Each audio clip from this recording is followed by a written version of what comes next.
इसी बात के साथ एक बार जोरदार नारों के साथ भारत माता की, भारत माता की, कांग्रेस पार्टी, कांग्रेस पार्टी।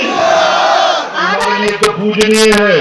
तुम माँ के बारे में बात करते, तुम्हें शऊर नहीं होगा। तुमने हमारे नेता के बारे में, हमारे नेता की माता के बारे में, माता जी के बारे में, तुमने हमारे नेता के पिताजी के बारे में, तुमने हमारे नेता के दादी के बारे में, उनके पर नाना पर दादा के बारे में तुमने क्या कुछ नहीं कहा। हमने उफ नहीं किया। हमने तुम्हारी कभी जात, कभी धर्म, कभी मजहब नहीं पूछा, लेकिन तुमने जात दिखाने का काम कर दिया। हमने फिर भी तुमसे नहीं कहा। आज हम इस बात के लिए कहते हैं, अरे संभालो अपने उन बुजुर्गों को जो कहते हैं कि अली उनको मुबारक और कहते हैं कि बजरंग बली हमें मुबारक। अरे कुछ तो शऊर रखो। अरे कुछ ज्ञान भी नहीं है, कम से कम भगवा पहना है तो ज्ञान तो रखो।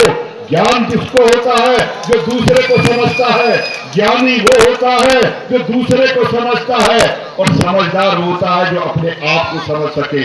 ना तुमने ज्ञान है और ना तुमने समझ है। अरे वो उनका मुश्किल कुशा है तो ये हमारा संकट मोचन है। और लोगों ने हिंदू और मुसलमान नहीं देखा, इंसान और इंसानियत की सोच को देखा।